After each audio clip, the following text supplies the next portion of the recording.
17e et dernier TP officiel pour ce cours de technique de programmation 1, un TP sur les structures. Commençons par les objectifs. Donc ce TP, ça sera de faire un mini planning client pour notre prise de rendez-vous. Donc on va créer trois structures. Une structure client avec des attributs nom et prénom. Bon, vous doutez bien que ce sont des strings. Une structure qui va contenir des dates. Donc on aura l'année, le mois et le jour pour les attributs.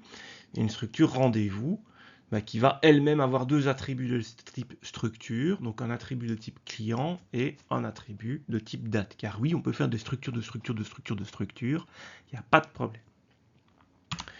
Ensuite, on va demander à l'utilisateur, comme d'hab, en boucle ce qu'il veut faire. Est-ce qu'il veut ajouter un client, un rendez-vous, afficher la liste de ses clients, afficher la liste de ses rendez-vous ou se barrer du programme.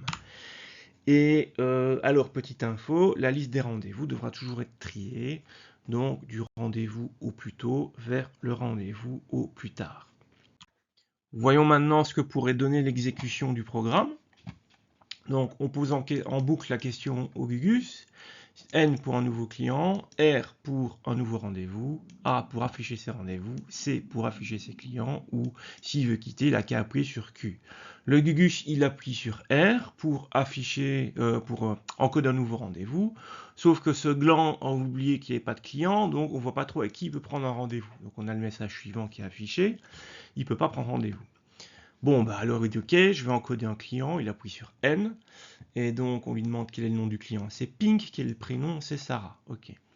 Puis il rencode un nouveau client, il rencode Didier Green, puis ensuite maintenant, enfin, il va appuyer sur R pour encoder un nouveau rendez-vous, et le soft, qu'est-ce qu'il fait? Il lui rappelle les différents clients qu'il a, il lui dit, ben voilà, t'appuies sur 0 pour Sarah Pink, ou t'appuies sur 1 pour Didier Green, puisque le but c'est de savoir avec qui il a rendez-vous. Donc on lui demande le numéro de client avec qui tu as rendez-vous, il appuie sur 0 pour Sarah Pink. Alors là, normalement, le soft, s'il merdouille et qu'il tape 17, on doit lui dire, et non, tu peux pas, c'est entre 0 et 1. Eh oui, il faut aller jusqu'au bout du truc. Ensuite, vous voyez l'exemple avec la date. Ensuite, on lui dit, en quelle année t'as rendez-vous? Il met 2300. On lui dit, t'es fou ou quoi, tu seras mort en 2300. Donc, ensuite, il met 2024. Et le 12 décembre, en décembre et le 12. Là aussi, s'il met le mois 14, ça ne peut pas marcher. Et le logiciel lui rappelle tous ses rendez-vous. Comme c'est le premier rendez-vous, on lui voit que le 12 du 12 2024, il a bien rendez-vous avec Sarah Pink. Et au slide d'après, on va continuer l'exécution. On continue l'exécution, on lui demande en boucle ce qu'il veut faire. Il veut encoder un nouveau client, il nous encode Coonred. Il veut encoder un rendez-vous. Le système lui rappelle c'est qui ses clients. Et il va dire que, lui demande du coup le numéro de client, et va dire qu'il a rendez-vous avec Kuhn.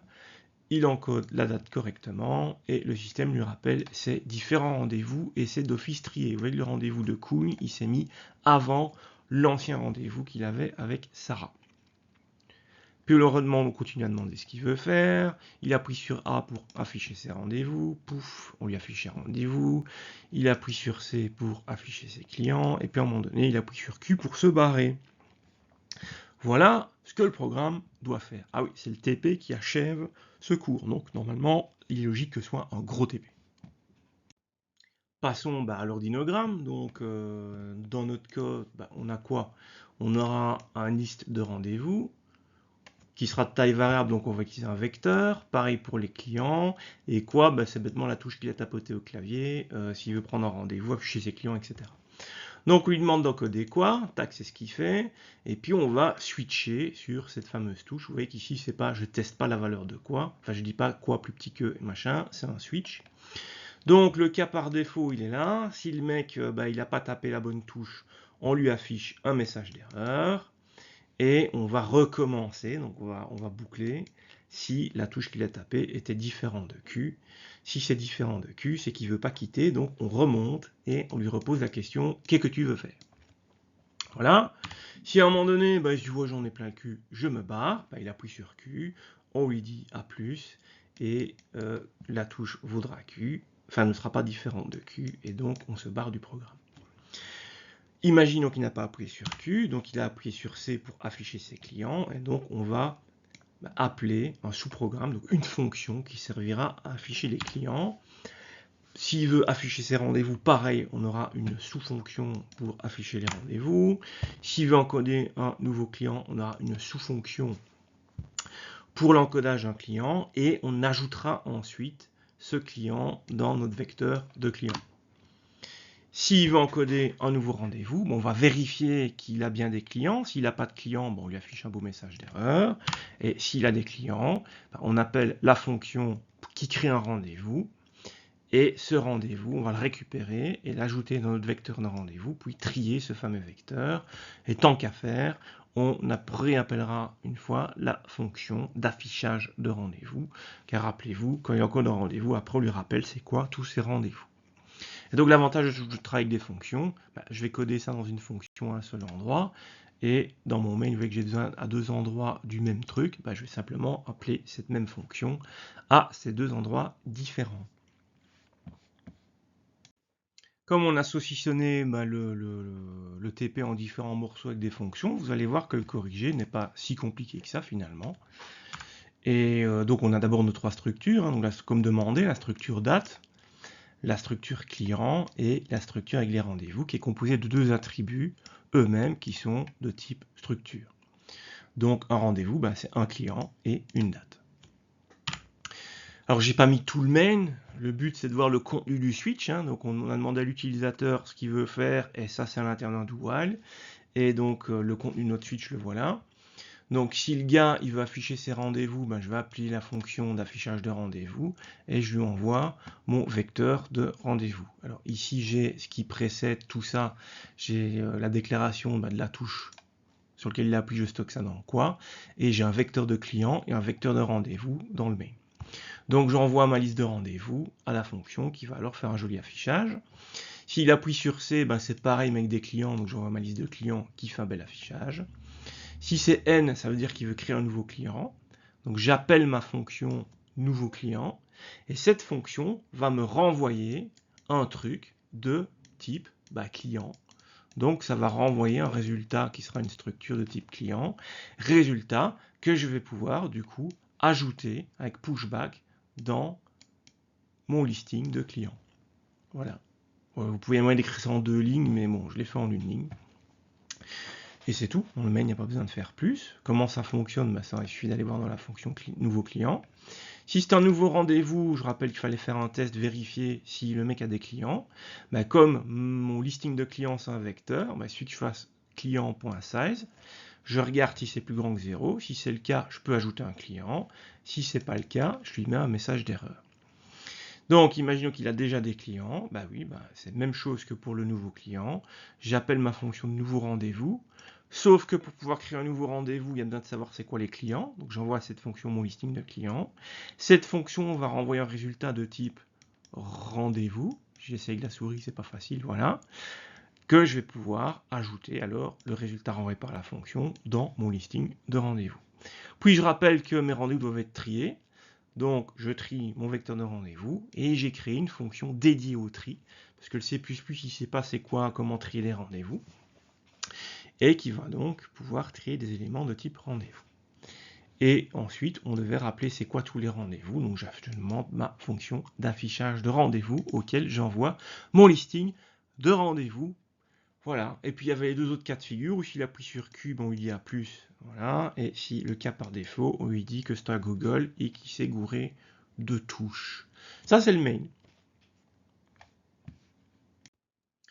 Alors voyons un petit peu quelques fonctions, donc pas toutes, parce que l'affichage c'est tout con.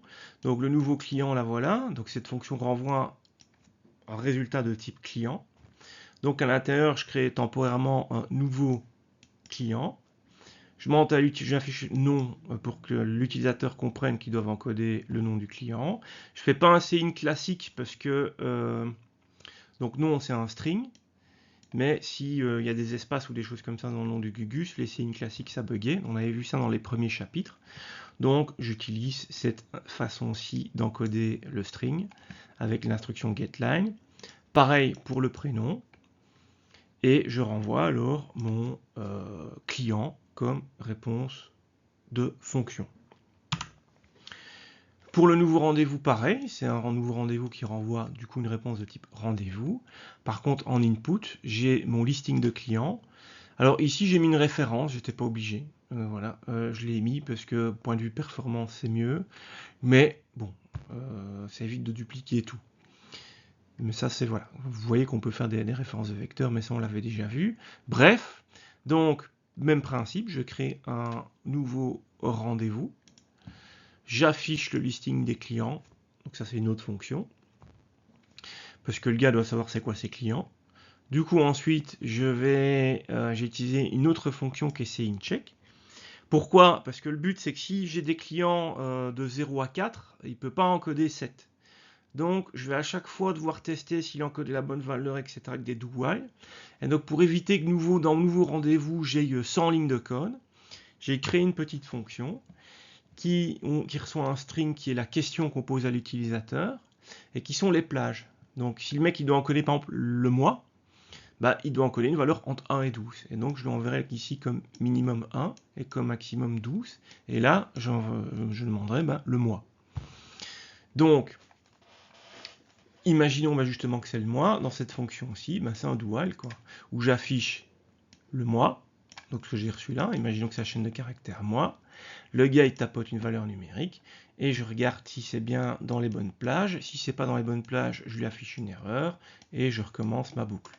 Et tant qu'il se gourde de valeur, je recommence.